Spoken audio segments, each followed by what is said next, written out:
Jody, welcome to the Career Musician. Thanks for having me. Those of you who don't know, Jody Friedman is not only a career musician himself, as a writer, producer, instrumentalist. I could tell you play some strings as well, my friend. Yeah, a little bit of everything, yeah. There you go, I love it. But you're also a music supervisor and a music clearance person and a lot of other things.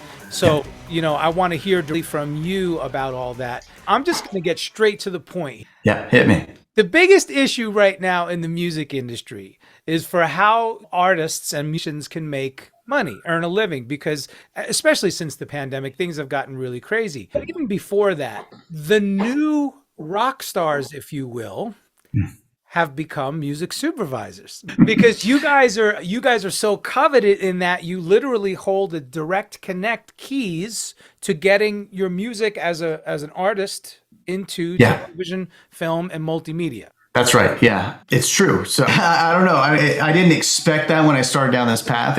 I started music supervising back in 2008, and licensing was definitely happening. 2006 was like the OC, Grey's Anatomy were breaking artists, and Alex Patsavas and the Chop Shop were making careers for artists just by putting their music on TV. Radio was going away. The iPod was out. The iPhone came out in 2008. So it was this moment where everything was shifting. And I think I stumbled into music supervising. A buddy of mine from college wanted me to act on his film. I went to help him out, and I played the part of Ryan Adams in his film. And I asked him, do you have a music supervisor? He said, no. I said, I could do it because I'd been doing licensing for a couple of years on the other side of it as a sync agent pitching to supervisors. So he said, sure. So I had a $40,000 budget and about 12 songs to clear. And that was my foray into supervision. And just like anything, you work on one project, you meet people, a sound designer brought me in on the next project, and then it kind of spirals from there. I've been very fortunate to have that perspective, to be able to music supervise into being a sync agent and having my own catalog. Most supervisors don't do that. There's more now than there used to be. It used to be like frowned upon for whatever reason. I'm like, look, I started as a library first, then I started supervising. I'm not going to stop. But now I see, it's interesting. I've seen as the years go by, and it's very hard to find work as a supervisor. A lot of supervisors they have their own catalog, they have their own label. Even Alex Patsavas, she has her own. Dave Jordan from Format, he has his own label. He does all the Marvel films. It doesn't mean that he's pitching all his own stuff in the films. It doesn't mean I'm pitching all my own stuff in the films. It just means we have this other business that we monetize through other outlets. When we're supervising something, I think I do speak for my colleagues on this too. Our priority is serving the client and getting them what they need for the scene. And that's not necessarily going to come from our catalogs. It usually doesn't. At least, that's what's up. I love it. All right. So for those who may not be familiar, let's break it down. Let's talk about the differences. So first of all, you said you started in licensing. You started as a licensing agent, basically. Explain that.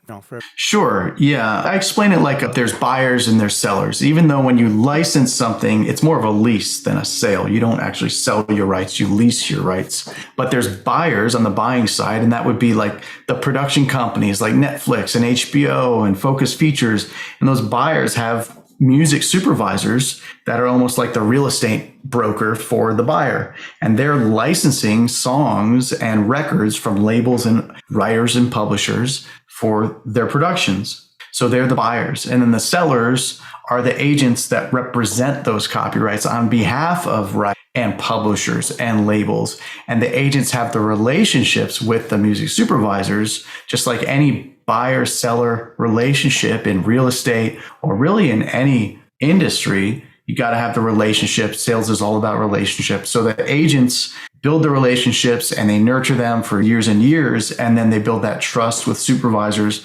So as a result, I'm on a lot of supervisors' radar and lists because I've been doing this for so long. So I get emails every day looking for music for this and that. But they would not just reach out to a random artist who approaches them, even if they like the music, because they're not sure that has an understanding of the business and has their crosses and I's dotted and all the copyright in order. So that's why they work with agents to make sure that they're protected. because they have to protect their clients. That's very well articulated. Thank you so much. It makes it very clear. So now you said also that it's a little hard these days to get a position as a music supervisor. So can you elaborate on that in that whole string of command, if you will, between Yeah. the agents and the soups and stuff? Yeah, just finding work. As an independent freelance supervisor, there's studios. Universal has an in-house person, Paramount has an in-house person, Fox has an in-house person. But it's hard as a freelance independent music supervisor to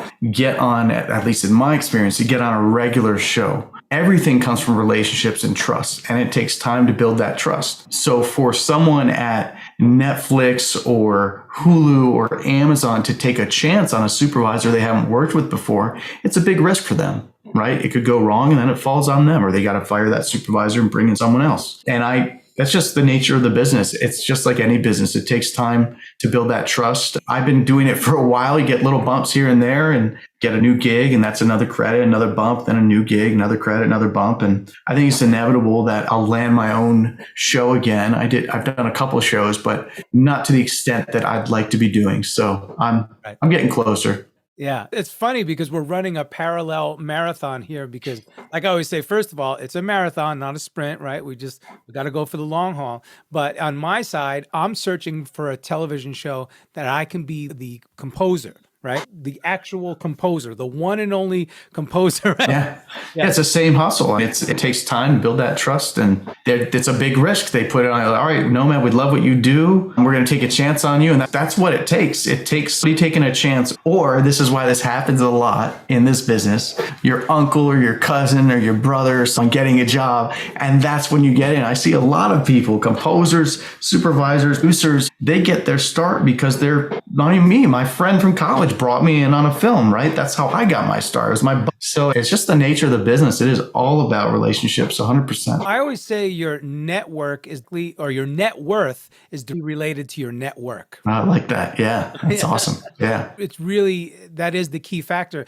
And perhaps even the biggest variable in that equation is the word trust. So, developing that trust definitely takes time, but let's talk about this because so many people lead with the wrong foot. It's so funny. I had somebody come up to me not too long ago and send me pictures of their balance in their bank account saying that, yeah, I've earned this as a musician, so I think I should be on the show. Oh, wow. Wow. That's a new one. Yeah. Artists, who does that? It's artist entitlement, human entitlement. It's like nobody owes you anything based on anything. Yeah. Believe me, I'm a Cuban Italian New Yorker, man. I shoot straight. I let the person have it. That is ballsy. Yeah. So my point is, I'm using that to illustrate a point here. How should people, artists, musicians, composers, producers, what have you, how should they approach people like you on your side of the business? It's similar, but a different approach if you're coaching a sync agent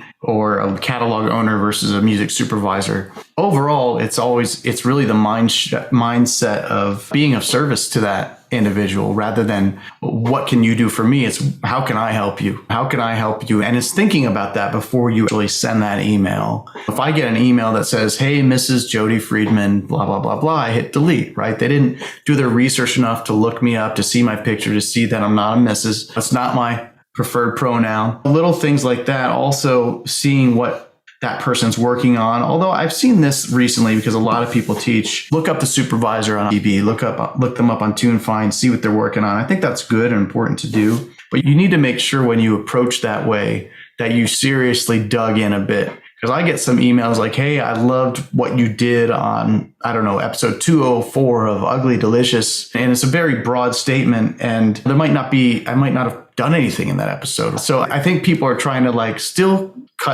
use that trick to get in with a supervisor, but I see it a little bit as kissing up a little bit rather than being of service. Being of service would be like, I might not be sizing something, but hey, Jody, I own 100% of everything one stop. I create this. I noticed you have a gap in your catalog. I create Irish jigs, right? I noticed you don't have an album of Irish jigs. I can do that. I could have it to you in a week or 2 weeks. I'll have you 10 songs, and we know the deal. It's exclusive. It's worldwide in perpetuity. It's a library, no problem. And they package it and it's ready to go. Okay, now they've done their homework. They looked at my website. They listened to albums. They see that I have a gap and they pitch that album to me and I know it's ready to go. And they use words like one stop and pre-cleared and I own 100% of the masters. There's no samples. Like that tells me that they know what they're doing. They understand the business, and that immediately establishes trust. So I love that. That's it. Yeah. Yeah, I love that. You said earlier, crossing the T's and dotting the I's. And that is one of the big principles here at the Career Musician. We're all about making music your business. So what that does is the person showed you that they do have the knowledge, they do have the necessary skill set, and they know the game, they know the rules, right? They're leading with the business aspects, like you mentioned. They're not kissing up, but they're giving you what you need. Now, the second part of that, which I love, you mentioned a niche, a gap in your catalog. Wow. That's right. Because I'm all about, there's a term, niching down, right? Everybody's talking about niching down, or however you pronounce it, but whatever it is, and it's true, you have to find your lane. I always say that. I love that approach. So now if somebody does have a niche that they specialize in, that's the way they come to you, explaining they're pre-cleared, they own all the rights 100%. And then what do you think happens? Is it status quo for them to follow up every 2 weeks maybe or so if they don't hear from you? How do you feel about that? If someone was to hit me with an email like that, I would listen, I would respond. I usually respond and say to everybody who pitches me music, not everybody anymore, but I usually respond and say, thanks so much for sending. We'll have a listen and we'll let you know if we think we can market it. It's that simple. I'm going to listen to it. And if I think I can market it and monetize it, then I'm going to invest my time, money, and resources into releasing and putting together an album. If I don't think I can market it, then you don't want to hear back from me anyway. So the follow-up part of it, it's a fruitless effort, in my opinion. If someone's going to get back to you, they're going to get back to you. Granted, if you get asked to do a custom or something and you deliver on a custom, that's different. Hey, received it, sent it along, or hey, they chose another song, or that's very different from following up on a cold pitch. The same for supervisors. There's a lot of follow-ups involved there.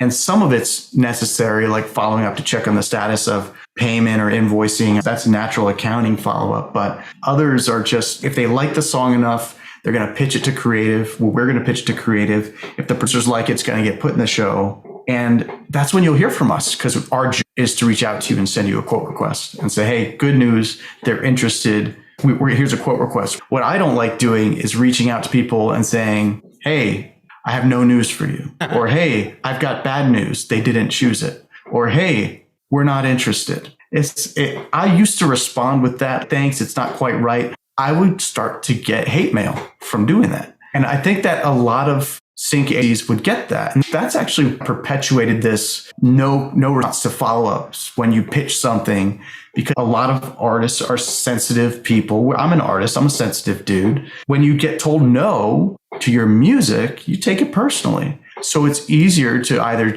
just not respond, or like I said, I use that response. If we think we can market it, we will let you know. We will reach out. And I'll know I'm taking the risk of losing that album to someone else, because that's what you should be doing. If I don't reach out, you give the person like at least a week. If you don't hear from them, pitch it somewhere else. It's your copyright. It's your prerogative. Go to the next library, the next sync agent. And eventually, if it's good enough, someone will pick. Man, fantastic. Yes, very well done. As you need a slap on the back. But no, this is important information that everybody needs to hear, and all about transparency. So actually this leads really well into the next thing that I wanted to talk about. Through a dear friend of ours, a mutual friend, Michael Elsner, very successful in the licensing game and many other areas. He connected us. I remember it quite vividly. One night he was late. I think I was just about getting in bed, and he's like, yo, I need you to talk to this supervisor about some flamenco guitar stuff. And I was like, oh, okay, sure. So I just want to lead with this. First of all, I'm not a big proponent of sleeping with your phone or checking with your phone when you wake up first thing or last thing before you go to bed. But because I've been in the business for a long time, and I know you can relate. Yeah. Certain people reach out to you, you should jump. There's certain people that send you a message like, hey, I need XYZ, or I need you to do this, or can you do this? Then that was that example. And then you and I spoke that evening, and then you ended up pitching quite a few pieces of work of mine for a very big TV show. And then you had some custom requests for that show. Yeah. once again, and I'm not, this is not to pat myself on the back, but it's legit because I'm used to it. I responded immediately and I gave you a turnaround Yeah. time of like You 20. gave me a turnaround and you delivered it on point. So when that next request came in a few days later, I went right back to you. You were top of mind. And I'm like, all right, let's try this guy again. Let's see if he can do it. And you did it. You delivered again. You being able to respond and deliver, all of a sudden you're top of mind when a custom comes up. And there's actually not a lot of people that can do that, as you know. People say, hey, hit me up for customs anytime. And I'll hit them up and they don't deliver, or they don't deliver on time, or something comes up. And that's fine. Life happens. If I'm on a deadline, if you don't deliver, I got to go to someone else. So that's the nature of the custom game. I don't love customs so much, man. For that reason, I try to steer clear of them. But that particular one was a pretty good one. So it was worth doing, I thought. And Elsner, I thought we were going to talk about like Winger or something when you mentioned Elsner. Yeah, no, Mike's great. And he connected us for sure. And he told me, he said, this is your flamenco guy. And you nailed it. Yeah. And speaking of which, again, I know my lane that I can play a little bit of everything because I'm really keen on playing genres authentically, right? Yeah. No matter what it is, composing, producing, or playing various instruments.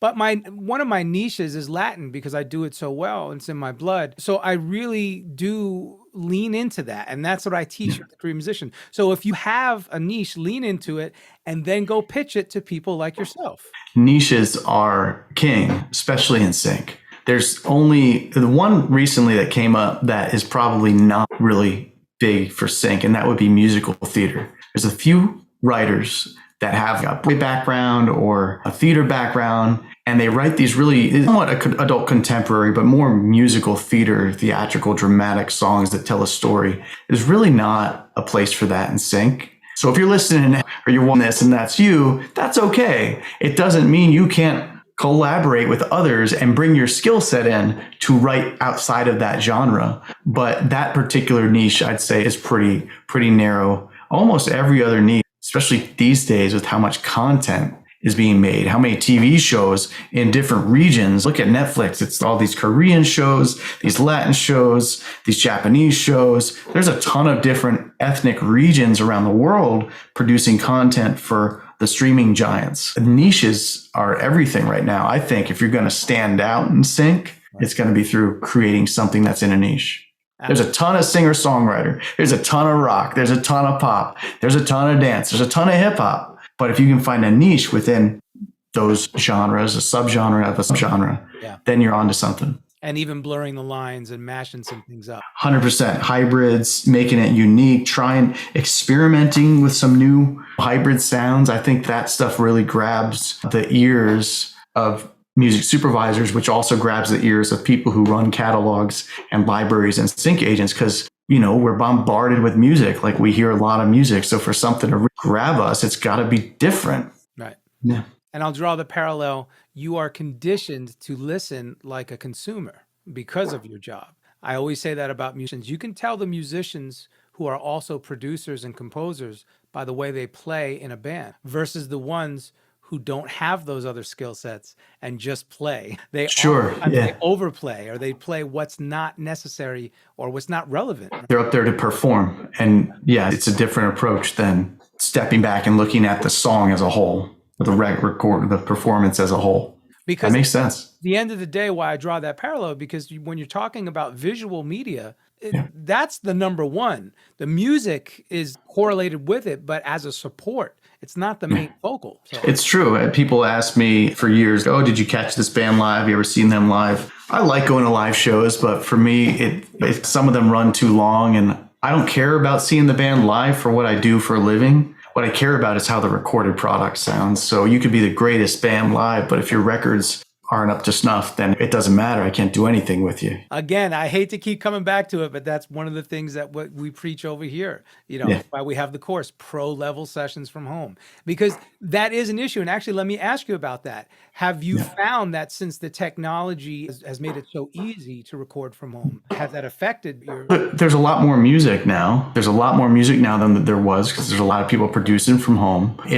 I think it's raised the bar. Okay. I think that because there's a lot more music, a lot of people producing that, and it's all digital, so it has there's something different about the digital versus analog sound. So now when I hear analog stuff that's recorded analog, that's good. Oh my God, does it sound amazing? Yeah. You played that for me even 10 years ago. I'd be like, yeah, that's good. But now it's just such a difference between digital, sonically speaking. So it's a good thing because everybody's capable of learning it. Everybody's capable of excelling at it if you put your mind to it. I really believe that. If you put your mind to and commit to doing something, then you can accomplish that task. So I used to say, I write, I pitch, I represent, but I don't produce. I just don't produce. And then 2015 or 2014, I decided, you know what, I'm going to learn to produce. And now I produce, right? Instead of saying that one line, but I don't do this, but I won't do, why not? But I don't do lyrics, but I don't do country, but I don't do hip hop. Like, why not? Listen, study, understand it, and then do it. It's not.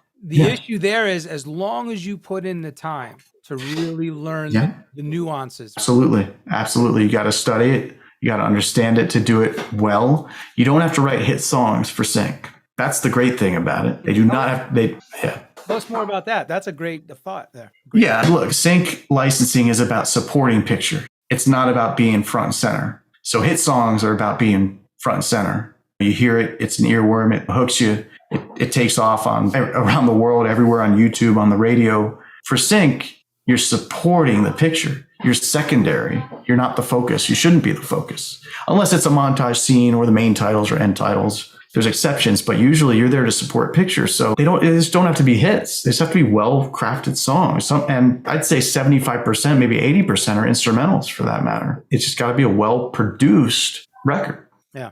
Now, we mentioned it earlier, live catalogs. How do you feel about composers, producers, artists seeking out libraries to submit to, and the difference between exclusive and non-exclusive? I am a fan of exclusive. I've done both as a sync agent. I have my material as a writer with other libraries as well that I've signed exclusively to them. When you're non-exclusive, you're kind of throwing paint up on a wall and seeing what sticks. And at the same time, you don't get that same commitment from the people that you're committing to non-exclusively. It's like a relationship. We're going to date, but I'm going to see other people. Like, how's that going to be received? So if you're exclusive, then you're committed to that company with those records. They're committed to you. There's a mutual respect and understanding. And it's also more valuable for me as a supervisor to go to companies that I know I can't get this from anyone else. There's some instances where I might go to non-exclusive companies, but it's usually going to be I'm either desperate or it's a lower budget stuff. When it's exclusive, it's just like anything with like NFTs, right? Rarity is a thing. It's exclusive and it's rare. I can't get anywhere else. There's more value there too. For you as the rights holder, for the agency that's representing you, it's, hey, I want to license that song from you, Jody, from Dream Reader by Frankie. And so, oh, great, we rep them exclusively. It's going to cost X. Right. Instead of saying it's going to cost this, and they say a year ago I got it from this company for $2,000 instead of $5,000. When it's exclusive, there's more value tied to that copyright, and you're able to build the value of that copyright by placing it. If no one else is doing that, it's on. At the same time, I do understand the concern about exclusive. What if nothing happens? What if I tie it up exclusively? That's a legitimate concern, but you do it, you just do it, and you create again, and you tie it up exclusively somewhere else. You create again, you tie that one up exclusively. Like, you don't have to put all your eggs in one basket. If you write a song, if you record a record that sounds amazing, you can do it again and again. That's the key. I always tell people, look, they think that they wrote their last best song. No, you're going to be doing this for your lifetime. So it'll happen again. Yeah. 100%. Hey, do you find much difference between streaming forms and network and cable? Obviously, there's a difference between cable, major network, and streaming. But the back end business of it all, the way it works for procuring material, it's all the same, right? The royalties are still different. If you get a placement on a major network, ABC, NBC, CBS, and I'm speaking in the US, of course, your royalties are going to be higher. And that's because they pay a larger fee relative to the amount of shows and music they use to the PROs, to ASCAP and BMI and whatnot. If you're on a cable network, it's going to be lower, probably at least 50% of what that major network would be, but you might get more re-airs. There's so many ripples in royalties. I still don't understand how they figure out those calculations and what happens to all that other money they don't distribute, but we won't get into that. And then streaming's gotten better. I remember calling years ago about my statements and streamed here. And they were telling me, we're working on it. We're working with the streamers. We're talking with them. They are working on our behalf to get fair rates. And I've seen the streaming fees go up, and any of you are getting those statements now, you might notice Amazon, if it's on Prime Video and it shows downloads, 1.2 million times or whatever, and you might get $500 for that. That's just, there's such a quantity of content and songs. So I've seen it going up, but it's really when you write and create, obviously the gold mine would be getting a theme song. You want to get a theme song on a show or something, very hard to get. For most of us, in the meantime, we're just trying to get placed, and that should be the focus. Just try to get as many placements as you can for your music and build that royalty income. Some of my biggest earners, I have one song that was a really big earner for me. And it was in Friends with Benefits, that movie with Justin Timberlake and Mila Kunis from, 2011 or something. And we pitched an independent artist, guy from Nashville named Eric Paul. And the director at the time, he had this like Vampire Weekend sound. And the director loved it so much, he put it in the film 4 times. So we have a cumulative use in that film of, 6 minutes and 30 seconds or something. Wow. So and that film's been picked up and airs around the world. So that's one of my big earners. And at the same time, we did a deal with a production network that used a bunch of series for Travel Channel, Animal Planet, Discovery, and they air around the world. So that's been a consistent earner for me. And it may be like 0.03, 0.05, 0.07, 20 cents, 18 pennies, but they add up. So the more placements you can get, and publishing, which is what we're all playing in, is all about the pennies, man. It's all about chasing those pennies. I always say it's like the penny stocks. And I call our publishing, our royalties, those are our retirement funds, really. And man, I can't tell you the of pennies that have added up for me that have been life-saving. Yeah. And again, that's another laurel that we rest on here at the Career Mission, because the passive income of the royalties, boy, that is so important. And getting through the pandemic and times like that really comes in handy. Yeah, for sure. 100%. Now, all that being said, have you done much work with YouTube or other forms that are similar? You mean Content ID or licensing to content creators? Both. Yeah, both. Both. We have some royalties from Content ID. Licensing to content creators, I haven't done much of that. They usually go to Artlist or Demic Sound or Shutterstock or all these Soundstripe, all these royalty-free catalogs. And YouTube, I think, has their own catalog now. It's almost like I view that as a different business. There's the YouTube content creators, and then there's sync licensing, which is really like you won't find a Netflix show. You'll rarely find a Netflix project that has license from Artlist or Soundstripe. And if they have, and I'm supervising, I tell them you need to replace that track because their terms aren't aligned with your terms. So there's a lot of problems there. Yes, yeah. Which is why I love the fact that you mentioned this. Epidemic is one example that I'll use. A while ago, I was going to sign up with them. And then at the very end, they say, are you signed up with a PRO? And I said, yes. And then they send an email back and say, well, since you're signed up with a PRO, we can't accept your submissions. Wow.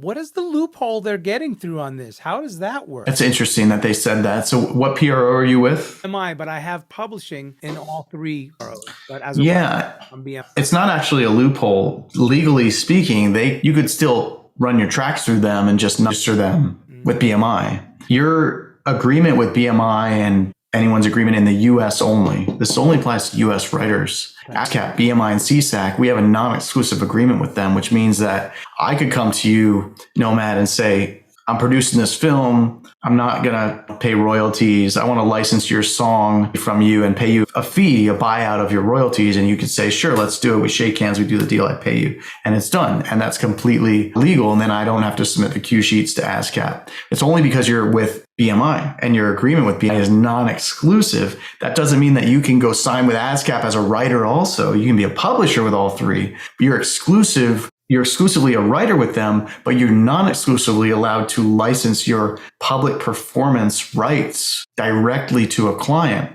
because that's the nature, at least the last time I checked, that was the nature of the agreement with BMI and with ASCAP and with CSAC. So that's how they're signing all this content, is people saying, yeah, you can have it, I just won't register it. Or even if it is registered, technically, even if it's registered, there's a notification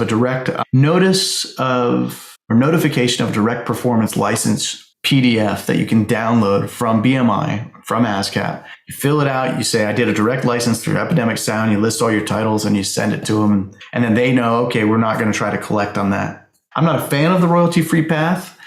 I'm not here to pass judgment. I'm here to educate, teach you what everything is. And you as a writer, for everyone listening to this, that's writers, you decide what's best for you. There's a time to say yes to deals and there's a time to say no to deals. Yeah. That's the perfect segue that you said you're here to educate. I know you have several projects that you've developed over the years that are really helpful. So please tell us about that. I have a podcast. It's called License Your Music with Jody Friedman. If you go to licenseyourmusic.com, that's my website. And there's a quiz on there you can take, and that will guide you into what path is best for you based on where you're at in your career. I've got a membership that's closed enrollment right now, and I've got several courses that are closed enrollment too. Also, you might want to check out elitemusic.com. I can't tell you how many friends I have who text, email me, or call me on a regular basis asking me licensing questions. So I'm directing all my friends over to you now. That's it. Thank you. Awesome. I do teach from the perspective I learned, which was an artist who kept getting rejected. So I learned the business. I became a sync agent. So I teach from that perspective of a sync agent and then a music supervisor. I take you behind the scenes with me on a project so you can really understand who your target is deeply so that you can be of service to them. Earlier, you mentioned that you're busy with quite a bit of music clearance, which is a whole nother can of worms. Yeah, it's been a challenge. It's been fun. It's like putting a puzzle together. There's nothing sexy about music clearance. There's no creative involved. It is just searching rights holders, reaching out for quotes, giving them the scene descriptions for the various projects we're working on. And there's about 17 right now that I'm managing, me and my team are managing. It's been good. It's actually been, I'm learning a lot. Anytime you clear a song, you learn something new about the estate and what they'll approve, what they won't approve. And it's fun. I enjoy that stuff. I'm a total. It reminds me of the time that I tried to get While My Guitar Gently Weeps cleared for a usage for myself. Yeah, boy, that wasn't fun. It's like sometimes you got to shake the tree pretty hard. Yeah. Jody, this has been great and very illuminating for those who are wishing to get into this area more. Tell everybody again where they can find your courses and whatnot. Yeah, you can go to www.licenseyourmusic.com. You can also go to @licenseyourmusic and @Jody_Friedman. Thank you so much for spending this time with us. No, Matt, thanks for having me. This was fun.